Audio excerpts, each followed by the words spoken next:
Hola chicos, ¿cómo están? En el presente video revisaremos el metabolismo de carbohidratos. En este sentido, primero vamos a revisar el catabolismo de los carbohidratos. Anteriormente estuvimos hablando de que el proceso de degradación de carbohidratos comenzaba con la glucólisis, la cual consiste en la ruptura de la glucosa para generar dos moléculas de piruvato, con la consecuente liberación de energía en forma de ATP, agua y dióxido de carbono. También mencionábamos que si esta célula posee mitocondrias y aparte hay disponibilidad de oxígeno, dicho piruvato va a ingresar a la mitocondria para entrar en la descarboxilación oxidativa del piruvato por medio de la piruvato deshidrogenasa para transformar dicho piruvato en acetilcoenzima A. Luego, si esta acetilcoenzima A encuentra disponibilidad de oxalacetato, ambas moléculas ingresarán en el ciclo de Krebs, el cual tiene como objetivo la biosíntesis de intermediarios metabólicos, con la consecuente liberación de poder reductor en forma de NAD y FAD reducidos, los cuales a su vez pueden donar sus electrones a los complejos de la cadena de transporte de electrones, con el propósito de llevar a cabo un bombeo de protones a nivel de espacio intermembrana que luego servirá para llevar a cabo la fuerza protón motriz que impulsa la fosforilación oxidativa, para transformar dicho poder reductor en energía en forma de ATP. Ahora bien, chicos, en el presente video nos enfocaremos sobre todo a revisar tanto las rutas anabólicas de los carbohidratos después de la ingesta de alimentos, el catabolismo de carbohidratos durante el ayuno y el ejercicio, así como las rutas anabólicas de los carbohidratos igual en ayuno y en ejercicio. En este sentido, chicos, una vez que nosotros tenemos disponibilidad de glucosa porque acabamos de comer, es decir, nos encontramos en periodo postprandial, entonces parte de la glucosa no únicamente va a estar entrando a producir energía en forma de ATP, sino que esta glucosa también se utilizará para llevar a cabo la biosíntesis, por ejemplo, de glucógeno, mediante la ruta metabólica conocida como la glucógeno-génesis, génesis de biosíntesis de glucógeno. Dicho glucógeno es considerado una forma de almacén de energía a corto plazo en las células animales y se lleva a cabo su almacenamiento a nivel hepático. Por otro lado, también cuando hay disponibilidad de glucosa, parte de dicha glucosa se va a ir a la ruta de las pentosas fosfato para que se biosinteticen monosacáridos de entre 3 a 7 carbonos. Entre ellos, los de mayor importancia biológica van a ser la ribosa y la desoxirribosa, que obviamente van a servir para la biosíntesis de ácidos nucleicos. A su vez también dicha ruta de las pentosas fosfato también va a conllevar la liberación de poder reductor, pero ya no en forma de NAD ni de FAD reducido, sino de NADPH, el cual se va a utilizar no para generar energía en forma de ATP, sino para la biosíntesis de lípidos.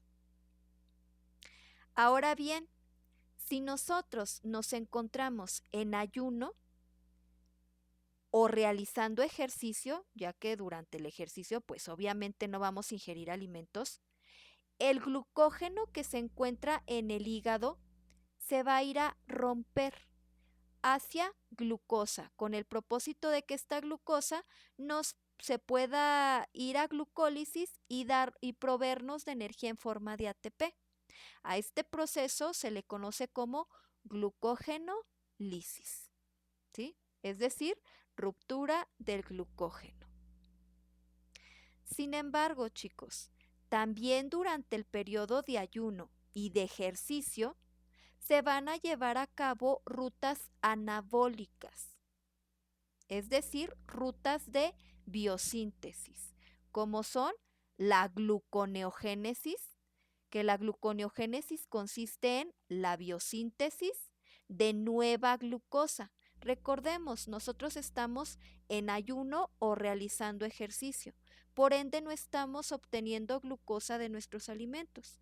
Es por ello que el cuerpo, las células, van a tomar algunos otros intermediarios metabólicos, como por ejemplo podrían ser piruvato, lactato, glicerol, algunos aminoácidos como la alanina, y que estos, por medio de la gluconeogénesis, se transformen en glucosa, ¿sí? Con el propósito, pues, de que no desciendan los niveles de glucosa en sangre. Y por otro lado, pues también que parte de esta glucosa que se biosintetizó de nuevo nos ayude a la obtención de energía. En este sentido, chicos, por eso es que aquí vemos que están marcados tanto la alanina como el lactato. Pues sí, porque por ejemplo el piruvato, por medio de la lactato deshidrogenasa en condiciones anaerobias, puede transformarse en lactato. De hecho, glucólisis junto con este paso de aquí, ¿sí? Es lo que se considera la glucólisis anaerobia. La glucólisis anaerobia termina con la producción de lactato, mientras que la glucólisis aerobia conlleva toda esta ruta en color azul. ¿Sí?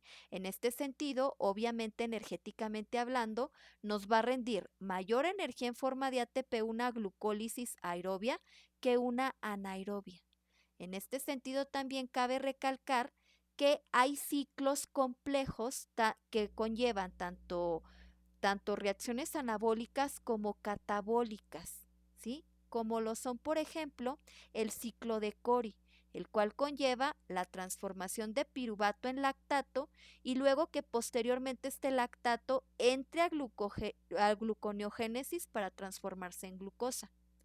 También en este sentido encontramos al ciclo de la glucosa alanina, en el cual la alanina, por medio de transaminasas, se va a transformar en piruvato y posteriormente este piruvato va a entrar a gluconeogénesis para transformarse en glucosa, ¿sí? Pero esto lo vamos a ver con mayor detalle en las posteriores diapositivas.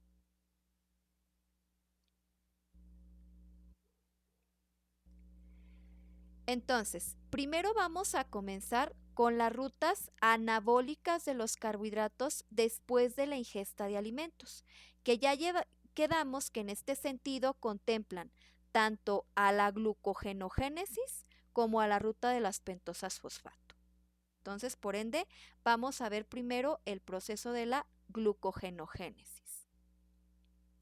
Primero que nada, hay que recordar que el glucógeno es un polisacárido, es decir, es una macromolécula formada por la unión de cientos, incluso miles de glucosas, unidas mediante enlaces o glucosídicos. En este sentido, el glucógeno tiene una estructura muy compleja. De hecho, el glucógeno suele ser más complejo que el almidón. Chicos, el glucógeno es considerado la forma de reserva de energía a corto plazo en las células animales, mientras que el almidón es la reserva de energía pero en las células vegetales. En este sentido, ¿por qué el glucógeno se considera almacén de energía a corto plazo? A corto plazo, bueno, porque después de las 8 a 10 horas de ayuno, se comienza a dar la ruptura de dicho glucógeno para que nos pueda liberar glucosa a torrente sanguíneo, ¿sí? También cabe recalcar que tanto el proceso de glucogenogénesis como el proceso de ruptura de dicho glucógeno, se llevan a cabo en el citosol de los hepatocitos y de los miocitos. De hecho, el mayor reservorio de glucógeno es a nivel hepático. El glucógeno se almacena en el hígado, aunque en pequeña proporción en miocitos. Este glucógeno, que ya quedamos que es un polisacárido, va a estar formado a su vez por cadenas de oligosacáridos, como son la amilosa y la amilopectina. Chicos, amilosa son cadenas lineales de glucosas. ¿Por qué cadenas lineales? Bueno, porque aquí los enlaces o glucosídicos que se están formando entre las moléculas de glucosa únicamente involucran al carbono número 1 de esta primer glucosa y al carbono número 4 de la siguiente glucosa. De hecho, miren, aquí tenemos carbono 1, 2, 3, 4, 5, 6. Igual acá, carbono 1, 2, 3, 4, 5, 6. Si se fijan, el enlace O glucosídico que une a ambas glucosas se genera entre el carbono número 1 y el carbono número 4. Enlace O glucosídico alfa 1 a 4, lo que da como resultado cadenas lineales de glucosa, mejor conocidas como amilosa. Sin embargo, dicho glucógeno también va a tener ramitas, va a tener ramificaciones. Dichos puntos de ramificación o dichas cadenas ramificadas se van a conocer como amilopectina. ¿Por qué se forman estas ramificaciones? Bueno, básicamente estas ramificaciones se forman porque aquí el enlace O glucosídico que está uniendo una glucosa con otra glucosa va a estar involucrando al carbono número 1, ¿sí? Y al carbono número 6 de la siguiente glucosa. Miren, aquí lo vemos. 1, 2, 3, 4, 5, 6 de esta glucosa. Y luego acá tenemos a la glucosa vecina, ¿sí? 1, 2, 3, 4, 5, 6. Este enlace O glucosídico que las une a ambas en esta ramita, ¿sí? Involucra un enlace O glucosídico alfa 1 a 6. ¿Sale? Entonces, amilosa únicamente son cadenas lineales porque hay enlaces O glucosídicos alfa 1, 4, mientras que la amilopectina involucra ramificaciones porque aquí vamos a encontrar enlaces O glucosídicos alfa 1 a 6. En este sentido, chicos, para que se pueda dar la biosíntesis de glucógeno, nosotros requerimos entonces de enzimas que puedan catalizar la formación de dichos enlaces O glucosídicos. En este sentido, la enzima que va a estar catalizando la formación del enlace alfa O glucosídico 1 a 4 va a ser la glucógenosintasa, mientras que la enzima responsable de llevar a cabo la catálisis del enlace O glucosídico alfa 1 a 6 va a ser la enzima ramificante. No hay pierde, chicos. Glucógeno sintasa, enzima ramificante.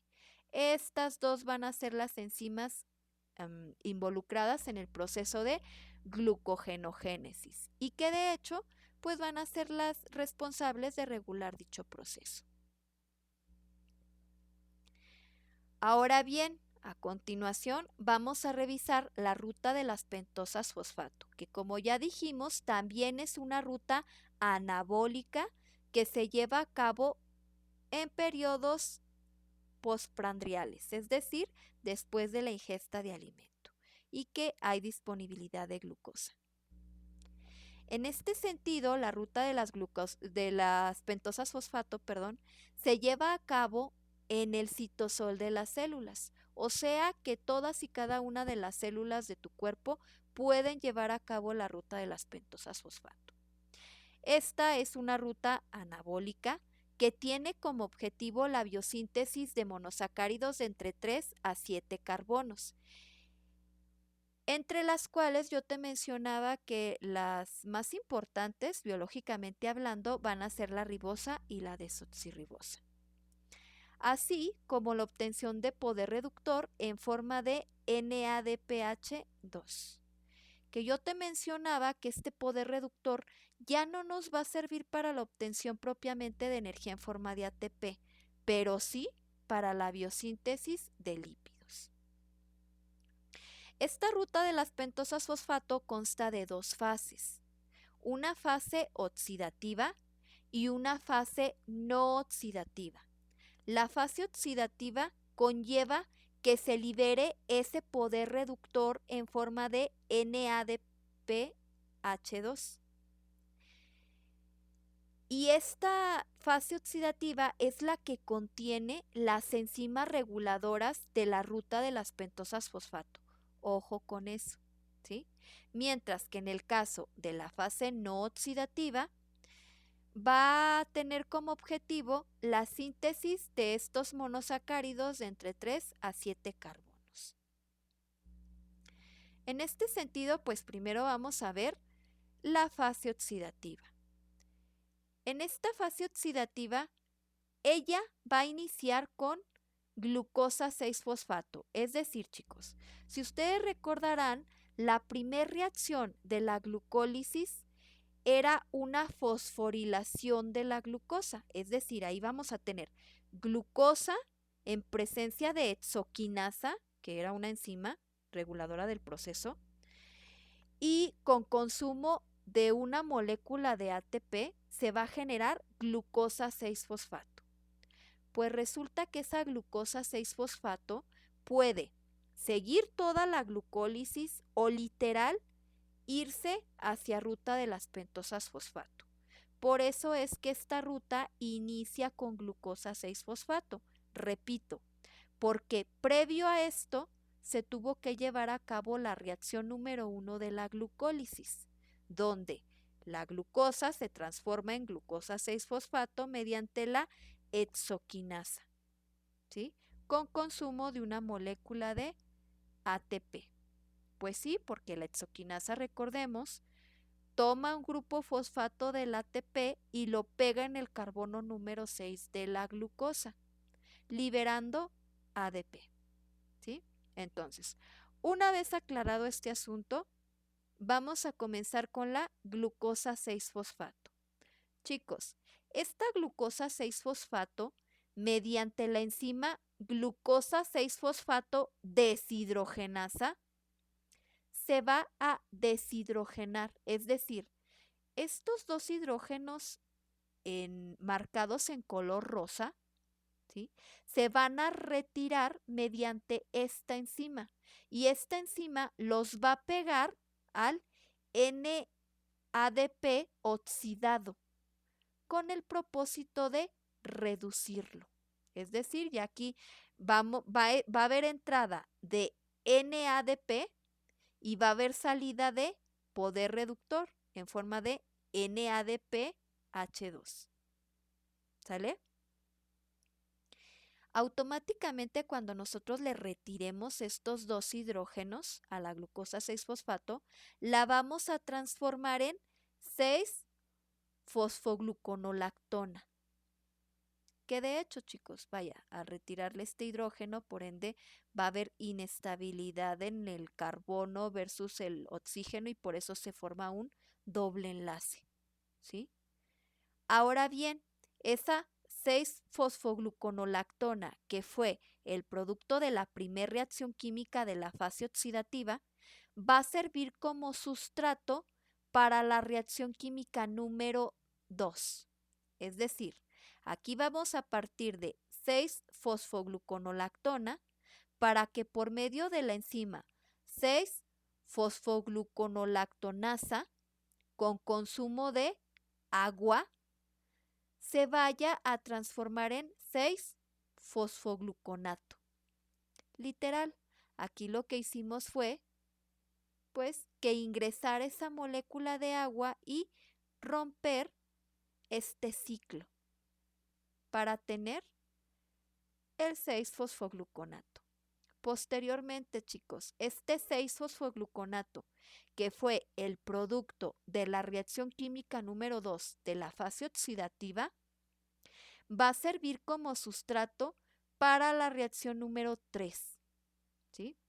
En la reacción número 3 vamos a tener 6-fosfogluconato que por medio de la enzima fosfogluconato deshidrogenasa con consumo de NADP oxidado se va a transformar en ribulosa 5-fosfato.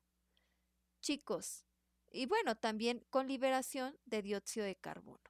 ¿Por qué de dióxido de carbono? Pues porque literal aquí estuvimos cortando en este punto y liberando esto. Todo lo que está en color magenta fue lo que se estuvo liberando. En el caso del hidrógeno, pues obviamente se fue a reducir el nado oxidado.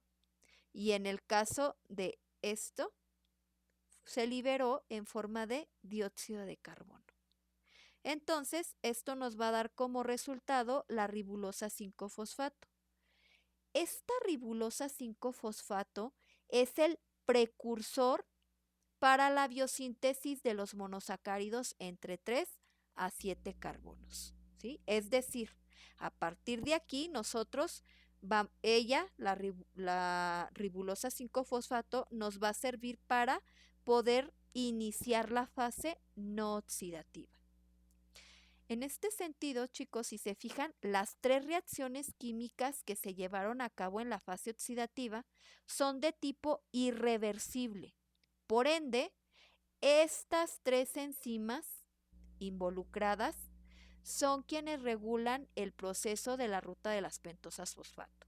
Entonces, enzimáticamente hablando, ¿quiénes regulan ruta de pentosas fosfato? Pues la glucosa 6-fosfato deshidrogenasa, la 6-fosfogluconolactonasa y la fosfogluconato deshidrogenasa, ¿sí? Ahora bien, yo te mencionaba que en el caso de la fase no oxidativa, esta iba a iniciar con la ribulosa 5-fosfato.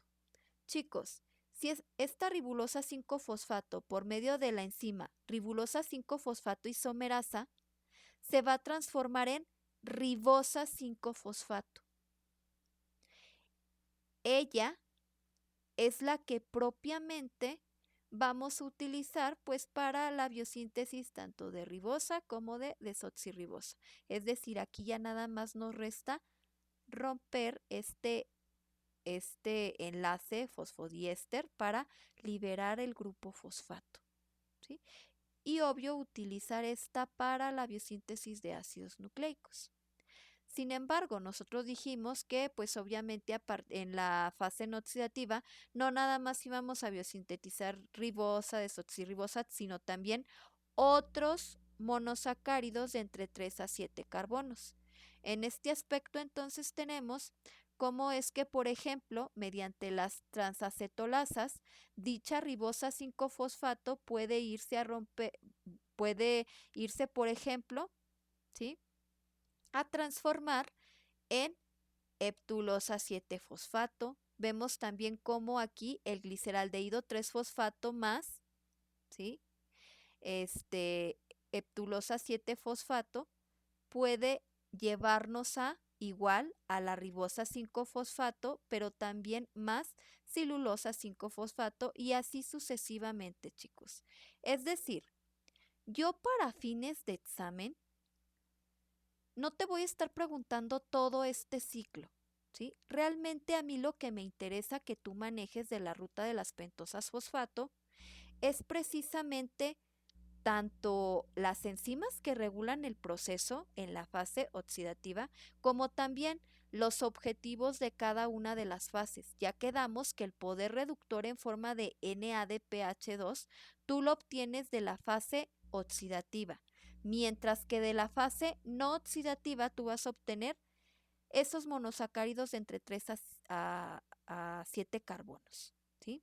Aquí, por ejemplo, también vemos cómo la fructosa 6-fosfato más eritrosa, ¿sí? Mediante transacetolasas te puede dar tanto fructosa como celulosa 5-fosfato y así sucesivamente, ¿sí? Realmente, chicos, ya teniendo la ribosa 5-fosfato, tú te puedes ir mediante diversas enzimas a obtener diferentes productos monosacáridos. Posteriormente, chicos, vamos a ver las rutas anabólicas de los carbohidratos, pero en situaciones especiales, es decir, durante el ejercicio y en periodos de ayuno. En este sentido, recordemos que hormonalmente hablando, durante un ayuno, nosotros vamos a experimentar una baja de la concentración de glucosa sanguínea, es decir, una hipoglucemia. Y dicha hipoglucemia va a desencadenar a nivel de células alfa pancreáticas, que son estas, la liberación de glucagón. Este glucagón, a su vez, chicos, una vez que se una al receptor de glucagón en las células, va a promover rutas metabólicas, como lo son la glucogenólisis, que consiste en la ruptura del glucógeno, que ya dijimos que era nuestra reserva de energía a corto plazo que se encontraba en el hígado, y también va a promover la gluconeogénesis, es decir, biosíntesis de nueva glucosa, que básicamente es lo que vemos aquí. Vemos cómo el glucagón, una vez que se une a su receptor, que de hecho el receptor de glucagón es un receptor asociado a proteína G, vemos cómo este señaliza a la célula con el propósito de que se generen transcripción de genes. Chicos, dentro de los genes que se van a estar transcribiendo, va a haber genes involucrados en posteriormente traducirse a las enzimas que forman parte de la glucogenólisis y también a las enzimas que participan en el proceso de gluconeogénesis. ¿Sí? Entonces, en este sentido vamos a hablar de la glucogenólisis. La glucogenólisis consiste en la ruptura del glucógeno. Esa molécula que vimos que estaba formada por la unión de cientos y hasta miles de glucosas y que se encontraba en el hígado, después de las 8 a 10 horas de ayuno o durante un ejercicio intenso, dado que durante el ejercicio no consumimos alimento, esto va a conllevar a que el glucógeno se comience a degradar, se comience a romper para liberar a torrente sanguíneo glucosas. En este sentido, recordemos que vamos a tener a la amilasa, perdón, a la amilosa y a la amilopectina. La amilosa, quedamos que eran las cadenas lineales de glucosas unidas por enlaces o glucosídicos alfa 1 a 4, mientras que recordemos que las amilopectinas iban a contener ramificaciones con enlaces o glucosídicos alfa 1 a 6. En este sentido, entonces, nosotros vamos a requerir de enzimas que rompan estos enlaces o glucosídicos de tipo alfa. En el caso de la enzima que rompe los enlaces alfa 1 a 4, será la enzima glucógeno fosforilasa, mientras que la enzima que rompa los enlaces o glucosídicos alfa 1 a 6 será la enzima desramificante. ¿Sale? No hay pierde, chicos. Glucógeno fosforilasa, enzima desramificante para cortar las ramas. ¿Sí? Esos o glucosídicos alfa 1 a 6. Y como te mencionaba, pues una vez que se rompan esas glucositas, van a poder liberarse a nivel de torrente sanguíneo. En este diagrama que vemos aquí está el acoplamiento de todo el metabolismo de glucógeno. ¿A qué me refiero? A que, por ejemplo, como yo te mencionaba, cuando tenemos disponibilidad de glucosa mediante la glucoquinasa, en el caso del hígado, en el caso de otros tejidos, la exoquinasa, se va a encargar de fosforilar esa glucosa en el carbono número 6, ¿sí? Por medio del consumo de un ATP. Y ojo, yo te mencionaba que dicha glucosa 6-fosfato podía entrar a toda la ruta de la glucólisis, podía ingresar a biosintetizar glucógeno o incluso a la ruta de las pentosas fosfato. Sin embargo, en este diagrama en específico, nosotros vemos cómo esa glucosa 6-fosfato mediante la fosfoglucomutasa se transforma en glucosa 1-fosfato para posteriormente, mediante la enzima glucógeno sintasa y la enzima ramificante, formar glucógeno. Esto cuando hay disponibilidad de glucosa, es decir, en periodos postprandiales, después de comer.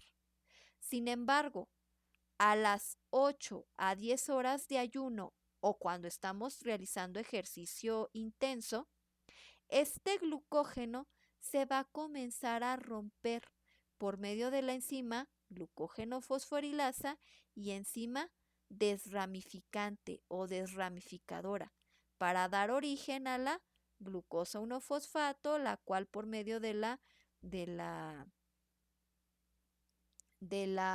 fosfoglucomutasa se va a transformar en glucosa 6-fosfato y luego, muy importante, chicos, aquí va a haber otra enzima muy importante para liberar dicha glucosa fosforilada hacia torrente sanguíneo. ¿A qué me refiero? Miren, una vez que nosotros rompemos esos enlaces o glucosídicos, la glucógeno fosforilasa, que ya dijimos que era la enzima responsable de romper los enlaces o glucosídicos alfa 1 a 4, ella para romper dichos enlaces va a tener que consumir fósforo inorgánico y ese fósforo inorgánico va a pegarlo en la glucosa que posteriormente se liberará. Por eso es que la glucosa se libera de glucógeno en forma de glucosa 1-fosfato y luego por medio de esta enzima, fosfoglucomutasa, se pasa a glucosa 6-fosfato. Chicos, la glucosa fosforilada no puede salir de hígado. Y tú recordemos que donde requieres la glucosa porque estás con hipoglucemia es a nivel de torrente sanguíneo. Entonces, para tú poder sacar dicha glucosa, ¿sí?, que se liberó del glucógeno, vas a requerir de la enzima glucosa 6-fosfatasa. Ella es importante pues para retirarle ese grupo fosfato y tener a la glucosa solita, la cual ya puede salir de hígado hacia torrente sanguíneo. ¿Sale? Y bueno, hay algunas enfermedades metabólicas en las cuales se da, por ejemplo, una mutación a nivel de la enzima glucosa 6-fosfatasa, lo cual impide que ella pueda llevar a cabo la desfosforilación de la glucosa y por ende se evita la salida de la glucosa del hígado. Y literal, ahí vas a tener el hígado nada más almacene y almacene y almacene glucosa, pero en forma de glucógeno, pero sin poder hacer uso de ella cuando estemos hipoglucémicos. A esas patologías se les conoce como enfermedad de Bonnier o también conocida como glucogenosis tipo 1. ¿Sale?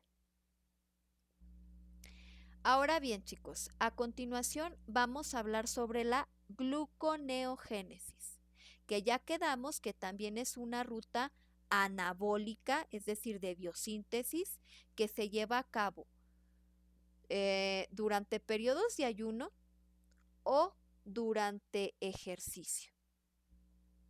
En este sentido, chicos, ¿por qué coloqué este diagrama?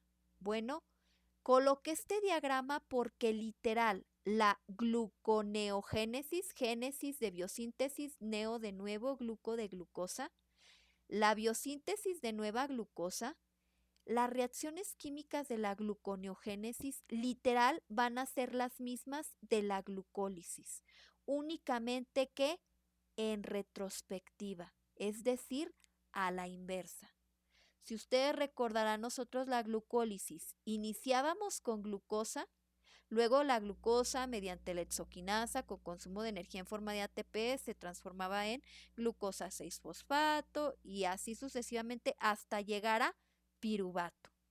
Sin embargo, en la gluconeogénesis vamos a partir de piruvato y otros intermediarios metabólicos como por ejemplo algunos aminoácidos, glicerol, etcétera, y vamos a ir hacia glucosa. Por eso es que yo les menciono que la gluconeogénesis conlleva las mismas reacciones químicas básicamente que la glucólisis, pero en retrospectiva, hacia atrás, ¿sí? A la inversa. También cabe recalcar que otra de sus diferencias es que si ustedes recordarán, la glucólisis tenía 3 reacciones químicas irreversibles. La reacción química número 1, la número 3 y la número 10.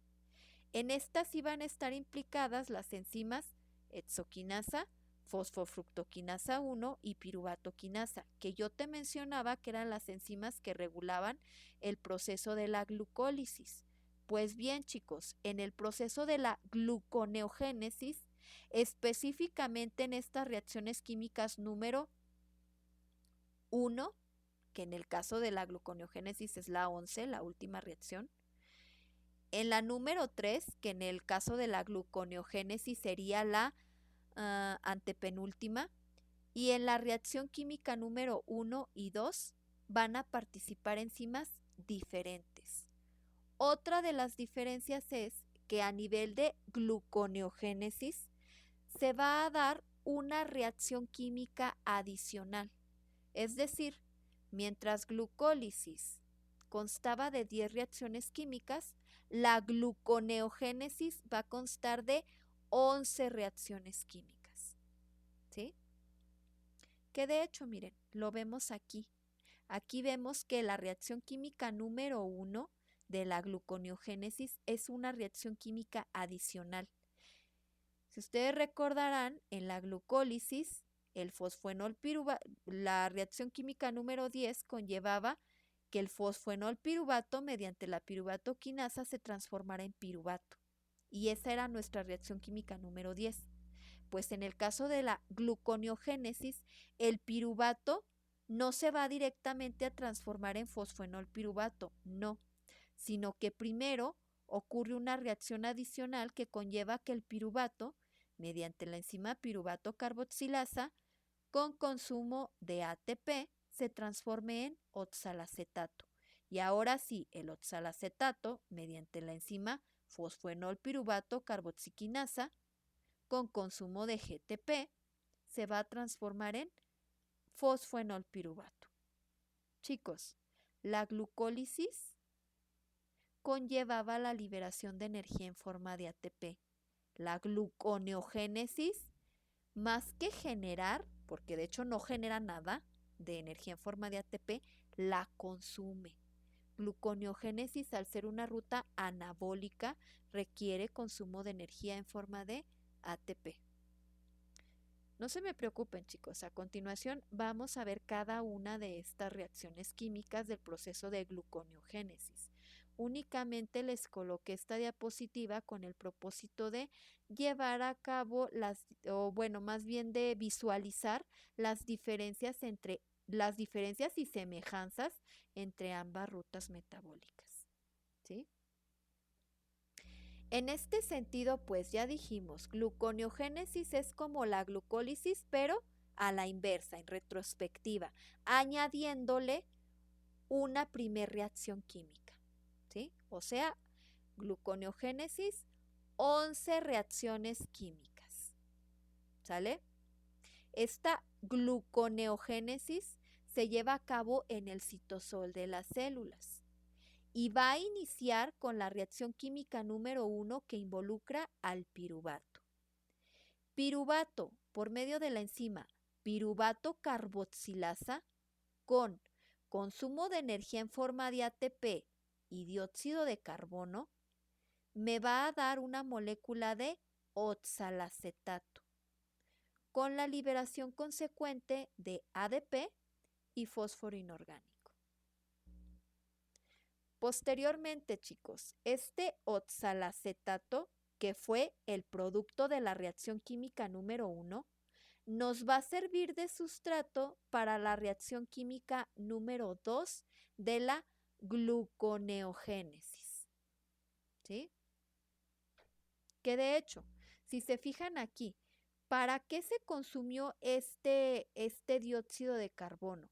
Este dióxido de carbono se consumió porque la piruvato carboxilasa literal lo tuvo que añadir a la molécula. Es decir, el piruvato es una molécula de 3 carbonos, mientras que el oxalacetato es una molécula de 4 carbonos. ¿De dónde tomamos el carbono? Pues de aquí, del dióxido de carbono. ¿Sale? Ahora bien, segunda reacción química de la gluconeogénesis. Aquí vamos a tener al oxalacetato que mediante la enzima también, muy importante, antes de que se me pase, chicos. La primera reacción química es una reacción de tipo irreversible. Por ende, piruvato carboxilasa es una enzima reguladora del proceso de gluconeogénesis. Ahora sí, me paso a la siguiente diapositiva, ¿sí? La reacción química número 2 ya dijimos que involucraba al oxalacetato, que por medio de la enzima fosfoenolpiruvato carboxiquinasa, con consumo de GTP, se va a romper a la molécula de oxalacetato en fosfoenolpiruvato. Chicos, aquí le vamos a quitar precisamente un carbono y lo vamos a liberar en forma de dióxido de carbono. A su vez, del GTP vamos a tomar un grupo fosfato y lo vamos a pegar en el carbono número 2 del fosfoenolpiruvato. Bueno, más bien para generar el fosfoenolpiruvato. ¿Sí? Esta reacción química número 2 también es irreversible. Por tanto, esta enzima fosfoenolpiruvato carboxiquinasa es una enzima reguladora del proceso de la gluconeogénesis. Hasta el momento entonces llevamos 2 enzimas reguladoras. ¿Sí? Posteriormente, chicos, reacción química número 3. El fosfoenolpiruvato, que fue el producto de la reacción química número 2, ahora nos va a servir de sustrato para la reacción química número 3. Aquí, ¿sí? Aquí ya se van a ir repitiendo las reacciones de la glucólisis, pero de manera inversa. Es decir, el fosfoenolpiruvato, por medio de la enzima enolasa, con consumo de agua, se va a transformar en 2-fosfoglicerato. ¿Dónde colocamos a la molécula de agua? Pues bueno, aquí tenemos al hidroxilo y aquí tenemos al restante hidrógeno de la molécula de agua. Posteriormente, y bueno, esta es una reacción de tipo reversible, es decir, esta enzima no tiene nada que ver con la regulación del proceso.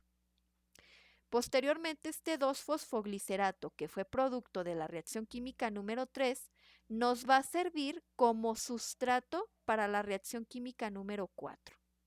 En este sentido, el 2-fosfoglicerato mediante la enzima fosfoglicerato mutasa, esta enzima va a mover de posición el grupo fosfato, es decir, aquí se encontraba en el carbono número 2 y simplemente lo que va a hacer la fosfoglicerato mutasa va a ser cambiarlo hacia la posición número 3, ¿sí?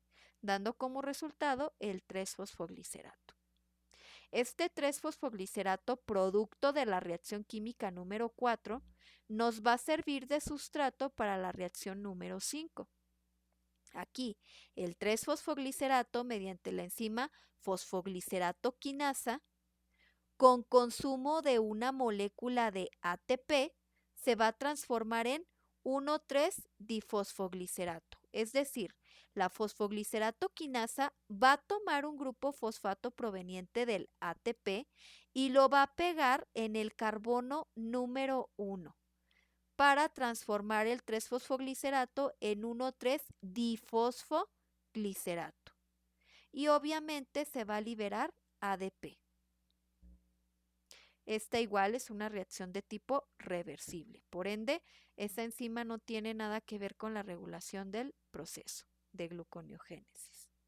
Ese 1,3-difosfoglicerato, producto de la reacción química número 5, me va a servir de sustrato para la reacción química número 6. Aquí, el 1,3-difosfoglicerato, por medio de la enzima gliceraldehído 3-fosfato deshidrogenasa, con consumo de poder reductor en forma de NAD reducido, ¿sí? Me va a transformar el 1,3-difosfoglicerato en gliceraldehído 3-fosfato, con liberación de NAD oxidado y fósforo inorgánico. Es decir, la gliceraldehído 3-fosfato deshidrogenasa retiró el grupo fosfato del carbono número 1 y a su vez también, chicos, se encargó, ¿sí?, de consumir estos hidrógenos y colocarlos por acá, ¿sí? Este hidrógeno del NAD lo colocó en el carbono número 1, ¿sí?, del gliceraldehído. Esto porque al retirarle el grupo fosfato, pues obviamente iba a haber una inestabilidad del último orbital del carbono. Entonces, digamos, para estabilizarlo, por eso le pegamos ese hidrógeno. Ahora bien, esta es una reacción de tipo reversible, por ende, esta enzima no regula el proceso. Y el gliceraldehído 3-fosfato, que fue producto de la reacción química número 6, nos va a servir de sustrato para la siguiente reacción, que es la reacción química número 7. Aquí el gliceraldehído 3-fosfato, por medio de la triosa fosfoisomerasa, se va a transformar en dihidroxiacetona fosfato. Literal, chicos, aquí lo único que hizo fue cambiar la posición del grupo fosfato. Aquí estaba en el carbono número 3 y lo llevó al carbono número 1. Y literal, al cambiar ese grupo fosfato, pues también tuvo que cambiarse el grupo carbonilo, ¿sí? Esta es una reacción de tipo reversible, por ende esta enzima no regula el proceso y la dihidroxiacetona fosfato, que fue producto de la reacción química número 7, nos va a servir de sustrato para la reacción química número 8. Sin embargo, para que se dé esta reacción química se van a requerir dos sustratos, no nada más a la dihidroxiacetona fosfato, sino también al gliceraldehído 3-fosfato, con el propósito de que mediante una enzima aldolasa, estas dos moléculas se condensen, es decir, se unan entre sí, para formar la fructosa 1,6-difosfato. Posteriormente, esta es una reacción de tipo reversible, por ende, aldolasa no está implicada en estar regulando el proceso de gluconeogénesis. Sin embargo, la glucosa 1,6-difosfato, que fue producto de la reacción química número 8, nos va a servir de sustrato para la reacción química número 9. En la reacción química número 9, la glucosa 1,6-difosfato, mediante la enzima fructosa 1,6-difosfatasa, con consumo de ADP, se va a transformar en fructosa 6-fosfato. Es decir, esa fructosa 1,6-difosfato va a liberar ese grupo. Bueno, no precisamente lo va a liberar, más bien lo va a pegar al ADP para transformarlo en ATP. Esta es una reacción química que produce ATP. Sin embargo, chicos, estuvimos anteriormente consumiendo ATP, por ende, por eso les decía yo que literal no íbamos a tener ganancia neta de energía en la gluconeogénesis, más bien de gasto. Es más lo que se gasta que lo que se genera en las reacciones anabólicas, ¿sí? Ahora bien, como le retiramos el grupo fosfato del carbono número uno, perdón, del carbono, sí, del carbono número uno, aquí está el carbono número uno, le retiramos este grupo fosfato, por ende, vamos a pasar esa fructosa 1,6-difosfato a fructosa 6-fosfato. Y ya quedamos que este grupo fosfato se va a unir al ADP para liberar ATP. Esta es una reacción de tipo irreversible. Por ende, la fructosa 1,6-difosfatasa va a estar implicada en regular el proceso de gluconeogénesis. A su vez, la fructosa 6-fosfato, que fue producto de la reacción química número 9, nos va a servir de sustrato para la reacción química número 10. Aquí, la fructosa 6-fosfato, mediante la enzima fosfoglucosa isomerasa, nos va a transformar esta en glucosa 6-fosfato. Simplemente va a ser un reacomodo de átomos para transformar la fructosa en glucosa. Esta es una reacción de tipo reversible, por ende, esta enzima nada tiene que ver con la regulación del proceso. Y la glucosa 6-fosfato, que fue producto de la reacción química número 10, ahora nos va a servir como sustrato para la reacción química número 11. En este sentido, la glucosa 6-fosfato, ¿sí?, mediante la glucosa 6-fosfatasa, ella le va a retirar el grupo fosfato del carbono número 6. Y por ende, literal, ¿sí? Y bueno, ese grupo fosfato se lo va a pegar a un ADP para que se libere un ATP. Chicos, y aquí ya vamos a tener a la glucosa libre, es decir, sin fosfato, desfosforilada. Por ende, esta glucosa ya puede salir de la célula hacia torrente sanguíneo, porque ya dijimos, cuando nosotros estamos en ayuno o realizando ejercicio, podemos entrar a un estadio de hipoglucemia. Las hipoglucemias son peligrosas, chicos, sobre todo cuando los niveles caen por debajo de los 50 miligramos sobre decilitro de glucosa. Esto conlleva que el individuo pueda perder el conocimiento e incluso entrar a un shock hipoglucémico, ¿sí? Y de hecho, miren, esta glucosa 6-fosfatasa es la misma enzima la cual hablábamos que a nivel hepático ayudaba también a que la glucosa que se rompía y se liberaba del glucógeno pudiera ingresar a torrente. Es exactamente la misma enzima, ¿sí? Glucosa 6-fosfatasa. Entonces, con esto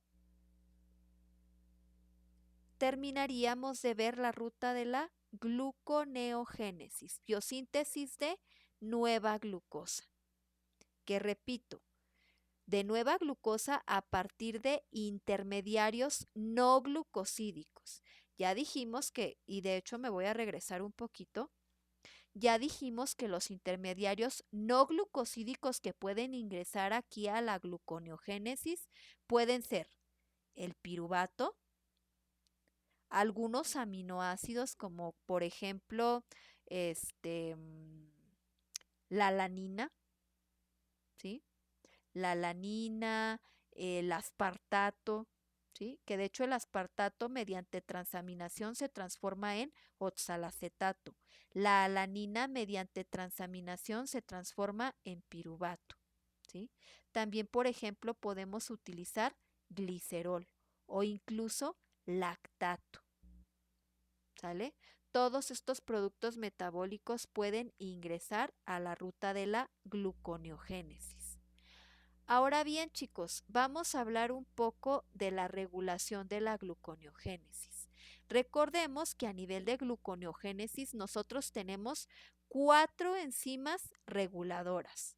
La piruvato carboxilasa, que es la reacción química número 1, la fosfenolpiruvato carboxiquinasa, que se encuentra en la reacción química número 2, ¿sí?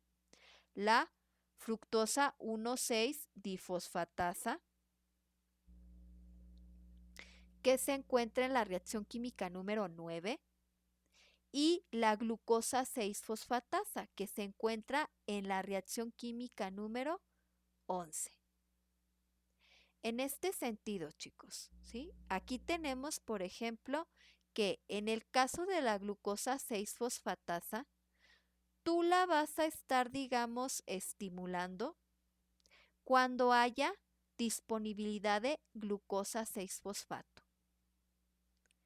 Ahora bien, en el caso de la glucosa 1,6-difosfatasa, tú la vas a estar estimulando su actividad enzimática cuando haya disponibilidad de citrato, pero vas a inhibir su actividad enzimática cuando haya AMP, ¿sí? Adenosín-monofosfato, o fructosa 2,6-difosfatasa.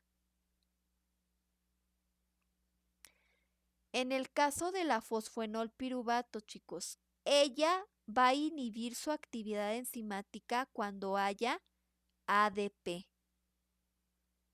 Y en el caso de la piruvato carboxilasa, ella va a aumentar su actividad enzimática cuando haya acetilcoenzima A, pero se va a inhibir, es decir, va a dejar de transformar el piruvato en oxalacetato cuando haya ADP. ¿Sale? En pocas palabras, eso es lo que nos indica este diagrama. Que si se fijan, de hecho, este diagrama no nada más contempla lo que sucede en gluconeogénesis en cuanto a la regulación, sino también a la glucólisis. Pero lo respectivo a la regulación de la glucólisis ya lo vimos en clases presenciales. Por último, pero no menos importantes, vamos a hablar de 2 ciclos que se llevan a cabo durante periodos de ayuno y durante la realización de ejercicio, que son el ciclo de Cori y el ciclo de glucosa-alanina. Cabe recalcar, chicos, estos 2 ciclos realmente no se consideran ni 100% rutas anabólicas ni 100% rutas catabólicas. Realmente van a incluir tanto algunas reacciones químicas catabólicas como algunas reacciones anabólicas. ¿Sale? En este sentido, vamos a iniciar primero con el ciclo de Cori, también conocido como la glucólisis anaerobia. Es decir, este ciclo de Cori va a estar involucrando tanto a las 10 reacciones químicas de la glucólisis, pero también a la transformación de piruvato en lactato. Y de hecho, ¿por qué se considera un ciclo? Bueno, pues porque literal digamos, la molécula que sirva de iniciador también va a ser la misma molécula que se va a generar al final del ciclo, ¿sí? Ahora bien, chicos, este ciclo de Cori es un ciclo algo complejo porque involucra a su vez músculo esquelético e hígado. En este sentido, recordemos que, por ejemplo, la glucólisis conlleva la ruptura de la glucosa hacia piruvato, ¿sí? Vamos a decir que aquí inicia el ciclo. Aquí tengo glucosa que por medio de glucólisis se va a romper para generar piruvato, obviamente también la consecuente liberación de energía en forma de ATP, poder reductor, agua, dióxido de carbono, ¿sí? Sin embargo, posteriormente a que se genere este piruvato, Ciclo de Cori se genera sobre todo cuando nosotros estamos realizando ejercicio extenuante. Chicos, tu músculo va a llevar a la glucosa a romper la piruvato. Sin embargo, tú dirás, maestra, pero el músculo sí posee mitocondrias. ¿Qué no se supone que cuando tengo mitocondrias el piruvato puede entrar a la mitocondria y por medio de la descarboxilación oxidativa del piruvato transformarse en acetilcoenzima A y seguir todo ese ciclo de Krebs, etcétera, etcétera? Sí, chicos. Pero recordemos, ahorita estamos realizando ejercicio y yo te dije, para que se pudiera dar la glucólisis aerobia, necesitas no nada más tener mitocondrias, sino también disponibilidad de oxígeno. Cuando nosotros estamos haciendo ejercicio extenuante, llega un momento en el cual la contracción de los músculos, del músculo esquelético, va a demandar demasiada energía, chicos. Y a su vez recordemos, yo para producir la energía por la glucólisis ocupo oxígeno. Sin embargo, en el caso del músculo esquelético, él puede llevar a cabo de manera facultativa una glucólisis anaerobia. Es decir, él dice, mira, dado que estamos consumiendo demasiado oxígeno, mejor voy a dejar que ese oxígeno se vaya a órganos vitales, como por ejemplo el sistema nervioso, el corazón, etcétera, etcétera. Y va a decir el músculo esquelético, yo por lo pronto voy a hacer una glucólisis anaerobia facultativa, en la cual en lugar de que el piruvato se introduzca a la mitocondria y consuma oxígeno, yo al piruvato, mediante la enzima anaerobia lactato deshidrogenasa, lo voy a transformar en lactato, chicos. Y de hecho, ese lactato o ácido láctico va a requerir a su vez el consumo de poder reductor en forma de NAD reducido. A su vez, este lactato tiende a acumularse entre las fibras musculares, ¿sí? Es decir, si tú en un inicio no estás acostumbrado a realizar ejercicio, dicho lactato se va, digamos, a ir utilizando de manera paulatina, es decir, poco a poco. Por ende, parte de ese lactato se acumula aquí en tus fibras musculares, luego las células del sistema inmunológico reconocen dicho lactato como algo que no debería estar ahí, inflama por el reclutamiento de células del sistema inmunológico, se inflama el músculo esquelético y por ende, por eso después estás adolorido, no te quieres ni mover. Sin embargo, cuando tú ya tienes experiencia en esto de realizar rutinas de ejercicio extenuante, la utilización del lactato se hace mucho más rápida, es decir, mucho más eficiente. Resulta que aquí el lactato ya no va a estar tomando mucho tiempo en consumirse, sino que este lactato va a entrar en torrente sanguíneo para salir del músculo esquelético y viajar hasta el hígado. Aquí en hígado el lactato, por medio de la lactato deshidrogenasa hepática, se va a volver a transformar en piruvato. Esta transformación va a conllevar, pero ahora, el consumo de NAD oxidado para liberar NAD reducido.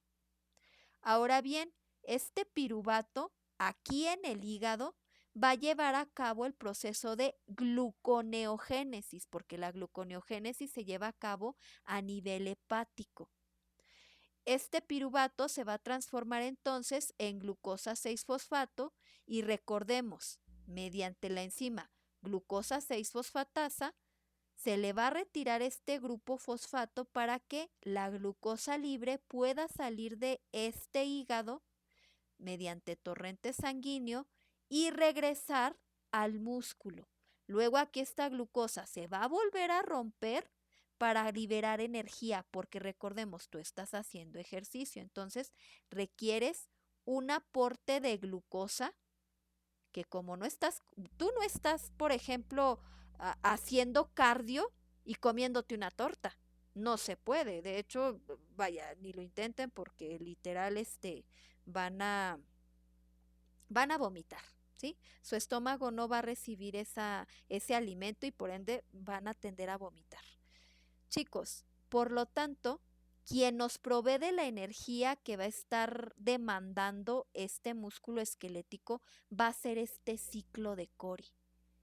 Que repito, ciclo de Cori es todo esto, es decir, contempla glucólisis, contempla que el piruvato se transforme en lactato, contempla que el lactato se transporte hasta el hígado, conlleva también la gluconeogénesis para que se dé todo esto, ¿sí?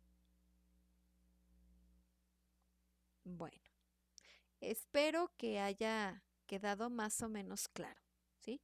En caso de que exista alguna duda, pues se las puedo resolver en las clases presenciales, ¿sale? Pero básicamente consiste en eso, chicos, ¿sí? Dada la demanda energética aumentada y el consumo de oxígeno por parte de otros órganos vitales durante el ejercicio, es que se lleva a cabo este ciclo de Cori. Ojo, mientras nosotros no estemos realizando ejercicio, no vamos a llevar a cabo de manera íntegra ciclo de Cori. Únicamente, por ejemplo, en el caso de los eritrocitos, ellos van a llevar a cabo no propiamente a lo mejor todo el ciclo de Cori, porque no es así, únicamente hasta la glucólisis anaerobia, es decir, glucólisis para romper glucosa en piruvato y luego el piruvato transformarlo en lactato. Nada más, en el caso de los eritrocitos. ¿Sale? Porque no poseen mitocondrias. Ahora bien, ¿qué se va a llevar a cabo o en qué consiste el ciclo de la glucosalanina? De nueva cuenta, chicos, este ciclo por lo regular suele activarse cuando nosotros estamos realizando ejercicio extenuante y algunas veces también en ayunos muy prolongados, que de hecho por eso es que cuando tú llevas a cabo ayunos muy prolongados hay pérdida de proteína muscular. Pues sí, porque resulta, ¿sí? que en estos dos estadios fisiológicos, las proteínas musculares se van a romper, va a haber una proteólisis para dar origen a aminoácidos libres. Posteriormente, dichos aminoácidos se van a transaminar. ¿A qué me refiero? A que, por ejemplo, ¿sí? Por ejemplo, aquí vamos a estar transaminando para poder formar glutamato y alfa-cetoglutarato, ¿sí? En este sentido, si ustedes recordarán, yo les mencionaba que, por ejemplo, en el caso de la alanina, mediante, mediante la enzima alanina transaminasa, esta alanina, ¿sí? Ojo, chicos, una vez que ya se dé la ruptura de la proteína muscular, los aminoácidos van a tener que viajar por torrente sanguíneo hacia el hígado, porque aquí en hígado es donde se encuentran las transaminasas, ¿sí? Aquí la alanina transaminasa hepática se va a encargar de que a la alanina le va a retirar su grupo amino y se lo va a ir a pegar a el alfa-cetoglutarato para obtener glutamato más piruvato. Repito, alanina más alfa-cetoglutarato nos va a dar glutamato más piruvato.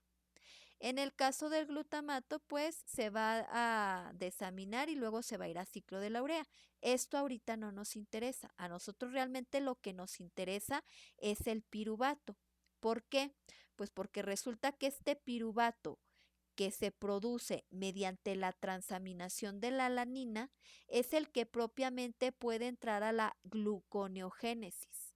Posteriormente, una vez que se lleve a cabo la gluconeogénesis, este piruvato se transformará en glucosa.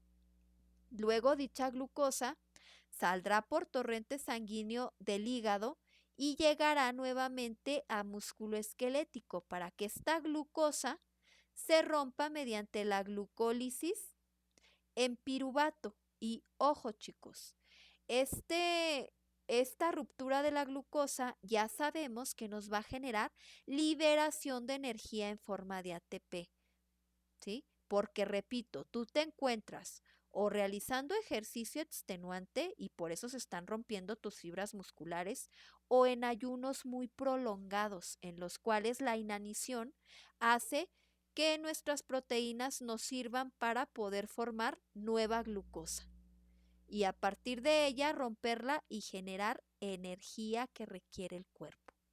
De nueva cuenta, pues el piruvato, ya quedamos que piruvato más glutamato nos puede dar alfa-cetoglutarato y alanina, y por eso es un ciclo, ¿sí?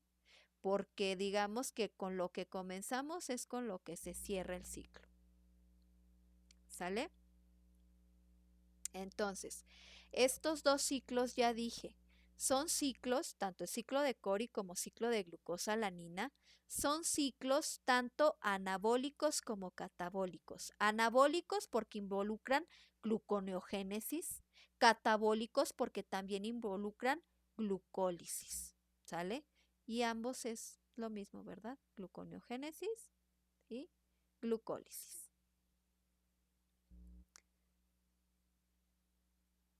Entonces, bueno, chicos, el video está un poco largo, pero espero que lo revisen con detenimiento y posteriormente en clases presenciales me puedan externar todas sus dudas. Eso sería todo por el video del día de hoy. Muchas gracias por su atención. Bye.